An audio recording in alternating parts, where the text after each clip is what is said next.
السلام علیکم دوستوں، welcome to brain TV. ناظرین گرامی، آج کل گانے انٹرٹینمنٹ کا ایک بہت بڑا ذریعہ بن چکے ہیں، لیکن تاریخ میں ایک ایسا گانا بھی موجود ہے جس کو سننے کے بعد 100 سے زیادہ لوگ خودکشی کرنے پر مجبور ہو گئے تھے۔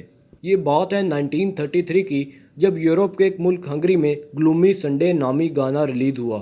اس کو اس وقت کے مشہور آرٹسٹ ریسو سیرس نے کمپوز کیا تھا، جس کے 2 سال بعد یعنی کہ 1935 میں اس کو پال کیلمر نامی ایک سنگر نے گایا، اور اس کے 1 سال بعد اس کا انگلش ورژن بھی نکالا گیا جس کو ہال کیمپ نے گایا، اور اسی کے بعد سے ہی اس گانے کے متعلق پراسرار واقعات سامنے آنا شروع ہو گئے۔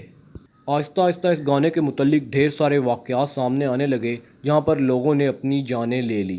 سب سے پہلا واقعہ ایک جوتا بنانے والی دکان کے مالک کے ساتھ پیش آیا، جہاں پر اس نے پھانسی کے پھندے کے ساتھ لٹک کر اپنی جان لے لی۔ اس وقت اس کے ہاتھ میں ایک کاغذ موجود تھا جس میں اسی گانے کی لیرکس لکھی ہوئی تھی۔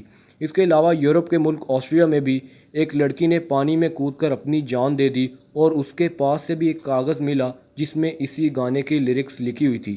اور تو اور ایک آدمی نے خود کو گولی مار دی، اور اس نے ایک کاغذ پر یہ لکھا تھا کہ اس کے ذہن سے اس گانے کے لیرکس جا ہی نہیں رہے۔ اس کے علاوہ جرمنی میں ایک شخص نے خودکشی کر لی جس کے کمرے میں اس وقت یہی گانا چل رہا تھا۔ اس سے بھی زیادہ حیرانگی کی بات تو یہ ہے کہ اس گانے کو بنانے والے شخص یعنی خود ریسو سیرس نے بھی کھڑکی سے چھلانگ لگا کر اپنی جان لے لی۔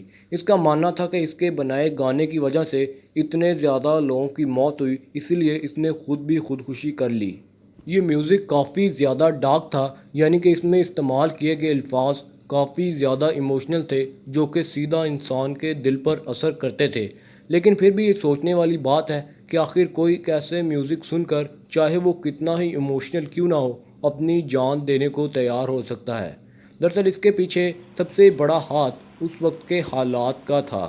دراصل 1929 سے لے کر 1939 تک کے سال کو دی گریٹ ڈپریشن کا سال کہا گیا ہے، کیونکہ ان سالوں میں امریکہ کی اسٹاک مارکیٹ کریش ہو گئی، جس وجہ سے بڑی بڑی انڈسٹریز کو 90% تک کا لاس ہوا، اور تمام بینک بھی دیوالیے ہو گئے۔ اس میں امیر اور غریب دونوں شامل تھے، اور دیکھتے ہی دیکھتے یہ مسئلہ امریکہ سے پورے یورپ میں پھیل گیا، جس میں تمام امیر لوگ اور غریب لوگ شامل تھے۔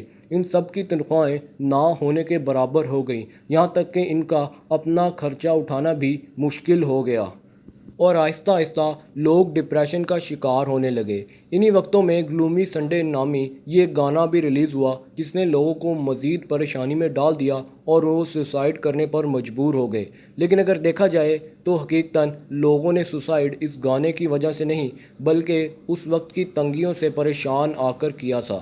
امید کرتا ہوں آپ کو آج کی یہ ویڈیو پسند آئی ہوگی، اور اس طرح کی مزید انفارمیشنل اور مسٹیریس ویڈیوز دیکھنے کے لیے سبسکرائب کیجیے ہمارے چینل برین ٹی وی کو۔ ملتے ہیں ایک نیکسٹ ویڈیو میں، تب تک کے لیے اللہ حافظ۔